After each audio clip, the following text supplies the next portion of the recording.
प्रधान के खानदान के पैया धान। भाई के नेतागिरी पर सब कुछ फिर समझता रही। छोड़ लड़की के आवे रे तू का है? बिना नाम जलले लात ना खाला। ओहो प्रभु साक्षात दर्शन दिले बानी। इज्जत बचावे आइल बानी का? आई आई आई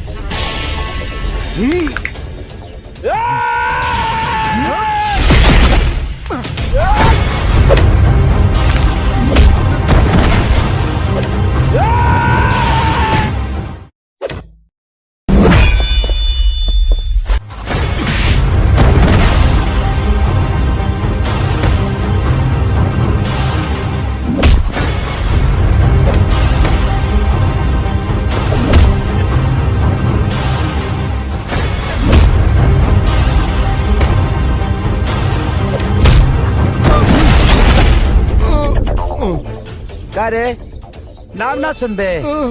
हाँ? ए कंकार, नाम है शंकर।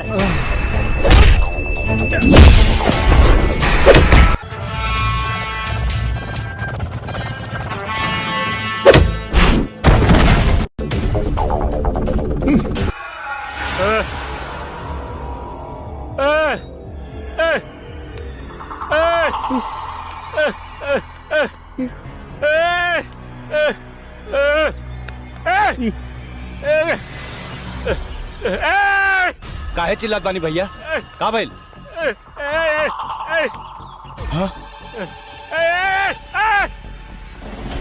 ओहो भैया भैया भैया शांत हो जा, शांत हो जा, शांत हो जा। ये सब का भइल रे? हाँ के मरलस तारा के? हम पूछा तानी के मरलस तारा के? बोल रहे के मरलस? भैया शंकरवा। ई शंकरवा के हो? भैया वो चट्टी पर गैरेज चलावेला।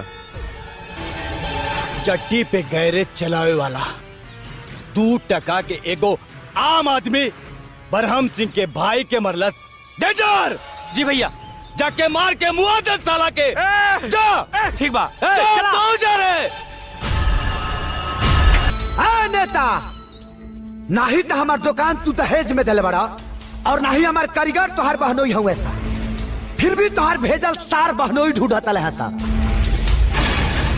आ गइल बा बहनोई, बोला का बात बा?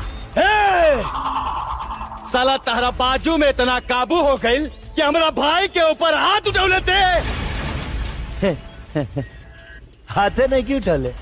लतिया लहू बानी। अगर विश्वास ना होखे ना तो लतखोर से पूछला।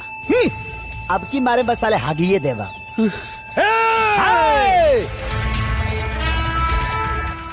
कान खोल के सुन ला।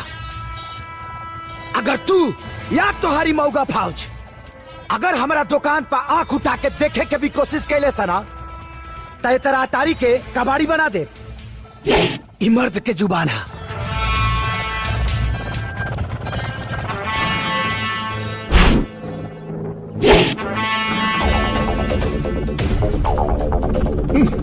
ससुर जाई तैयारी रोवेला।